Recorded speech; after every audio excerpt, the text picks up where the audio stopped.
If you're Gen X and you recently started thinking about travel, but you wonder to yourself, where do I even get traveler's checks now? This video is for you. I'm Charlotte. I'm a travel content creator. I have been traveling since I was 3 years old. So first thing, I don't know where you get traveler's checks anymore. Do they even exist? I don't think they exist. Save yourself some time. Here's what I want you to do instead. You're going to go and look for something called the Wise Card. There is a link in my bio. I'll tell you a little bit about the Wise Card so that your travel life gets a lot easier. Your Wise Card is a travel debit card. You preload it in advance, it's attached to your bank account and allows you to go absolutely anywhere and use it as both a Visa or a debit card anywhere in the world. The transaction fees are very low. This is particularly important if you're going to do international travel because your current credit card may charge you an absolutely enormous and inflated transaction fee plus conversion fees. Here are the top 3 things I'd like you to know about the Wise Card.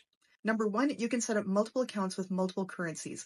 That means that if you know you're going to a number of countries that have got different currencies, you can preload each of those currencies into a separate area, and you can do that at the time that the conversion rates are the most favorable to you. Number 2, and this is my favorite thing ever, it's why I love the Wise Card.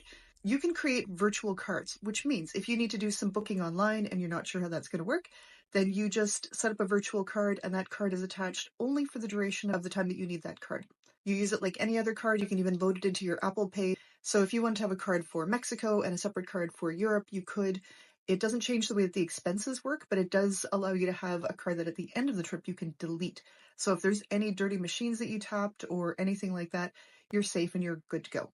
Here's the third one, and this one is also really helpful. You can go to any bank machine in the world and make withdrawals. I believe currently it's still limited to 2 withdrawals per year, which is still, 2 withdrawals per month, which is still completely fine. I don't know how much cash you need to carry around with you, but those 2 withdrawals that are free have meant that I've been able to go to the bank in Salzburg, a different bank in Mexico, incurred no charges. There's a lot of reasons why I like the Wise Card. Like I said, this video is not sponsored by Wise. I just happen to really like the card, and I think that people who want to travel should have the doors open to them.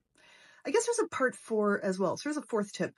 Lots of people don't have good credit, and the result is they can't get a credit card. And if you don't have a credit card, it's really hard to book hotel rooms. It's really hard to pay for things like your plane ticket.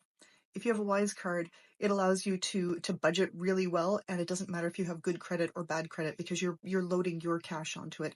So even if you do have a credit card, you come home debt-free because you only used the money that was on that card. I hope this helps. Happy travels.